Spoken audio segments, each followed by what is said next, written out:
श्रोताओं, आप सभी का मेरे चैनल भक्ति कथा सागर में बहुत बहुत स्वागत है। श्रोताओं, आप सभी को नवदुर्गा के 5वें दिन की हार्दिक शुभकामनाएं।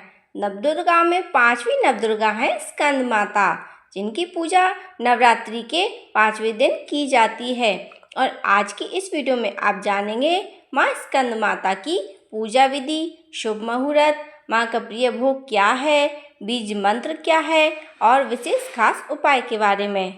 श्रोताओं, इस बार चैत्र मास के शुक्ल पक्ष की पंचमी तिथि 22 मार्च दिन रविवार को रात 9:17 से शुरू होगी और 23 मार्च दिन सोमवार को शाम 6:38 पर समाप्त होगी।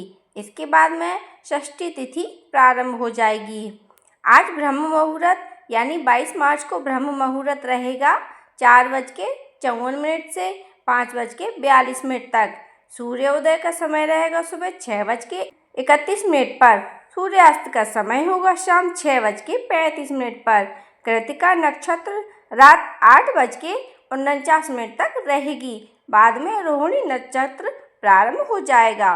स्कंद माता की प्रातःकाल पूजा का शुभ मुहूर्त रहेगा सुबह 5:11 से 6:22 तक और शाम की पूजा का शुभ मुहूर्त रहेगा 6:33 से लेकर 7:45 तक और शिववास कैलाश पर शाम 6:38 तक रहने वाला है।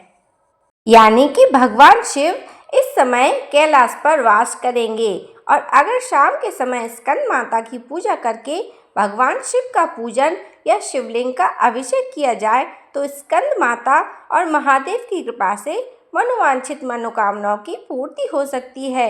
इसलिए आप शुभ मुहूर्त में पूजा करने का भी विशेष ध्यान रखें। आइए जान लेते हैं स्कंद माता की पूजा संपूर्ण विधि किस तरह से है।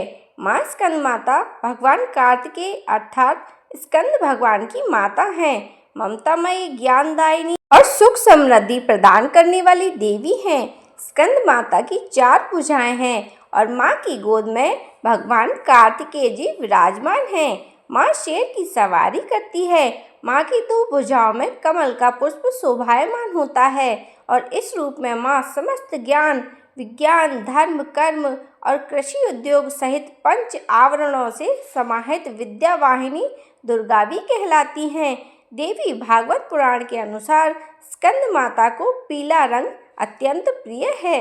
इसलिए आप आज के दिन पूजा करके माँ स्कंद माता को पीले रंग की सामग्री, पीले रंग के वस्त्र, पुष्प, पीले रंग की मिठाई आदि अर्पित कर सकते हैं। फलों में विशेषकर माता को केले का भोग अवश्य लगाएं क्योंकि केला माँ का प्रिय भोग है। इसके अलावा केसर की खीर का भोग भी माँ को अर्पित कर सकते हैं। स्कंद माता की पूजा करने के लिए नवरात्रि के 5वें दिन आप सुबह ब्रह्म मुहूर्त में उठकर नित्य क्रियाओं से निवृत्त होकर स्नान आदि करके गंगा जल डालकर स्नान करें। यदि आप मान शान प्राप्त करना चाहते हैं, किसी खास मनोकामना के लिए अपने नवरात्रि के व्रत रखे हैं तो आज नहाने के पानी में 1 चुटकी आप हल्दी डालकर स्नान करें और उसके बाद पूजा की चौकी पर मंदिर में गंगा जल छिड़ककर शुद्ध कर लें। फिर स्कंद माता की प्रतिमा या तस्वीर की पूजा करें। नवरात्रि के बाकी दिनों में जिस तरह से पूजा की जाती है आज भी आपको बिल्कुल उसी विधि विधान से पूजा करनी है। स्कंद माता के मंत्रों का जाप करना है, कथा का श्रवण करना है और उसके बाद 5वें दिन श्री दुर्गा सप्तशती के अध्यायों का पाठ या श्रवण करना है और इस दिन श्री दुर्गा सप्तशती का अध्याय 9 और 10 पढ़ना चाहिए। धूप दीप जलाकर हाथ में पुष्प लेकर कथा का श्रवण करना चाहिए। सबसे अंत में कपूर जलाकर आरती करके सच्चे मन से माँ से क्षमा याचना करनी चाहिए। फिर दिन भर उपवास रखकर शाम के समय भी इसी प्रकार विधि विधान से माँ की पूजा करके माँ को फलाहार का भोग लगाना चाहिए। अगर आज के दिन कुछ विशेष उपाय किए जाएं तो उसमें सफलता मिलती है। जैसे संतान सुख के लिए शाम की पूजा में स्कंद माता के सामने गाय के घी के दीपक जलाना चाहिए। माँ को सफ़ेद और पीले पुष्प अर्पित करना चाहिए। आर्थिक समृद्धि के लिए, धन संबंधी परेशानियों यदि आपके जीवन में है या आप बहुत बरकत चाहते हैं तो शाम की पूजा करने के बाद गाय को केला खिलाएं और रात के समय चंद्र देवता को अर्घ दें। मानसिक शांति के लिए पूजा करते समय कमल गट्टे के माला से ओम हीम दुम दुर्गाय नमः इस मंत्र का जाप करें। स्कंद माता की पूजा से संतान सुख प्राप्त होता है, संतान को सद्बुद्धि मिलती है और आने वाला संकट भी टल जाता है। जो लोग अपनी संतान की सुरक्षा चाहते हैं, उनके भविष्य के प्रति चिंतित हैं, उन्हें आज के दिन पीले रंग के फल और मखानों का दान करना चाहिए। पीले रंग के वस्त्र दान करने से भी संतान की उन्नति होती है।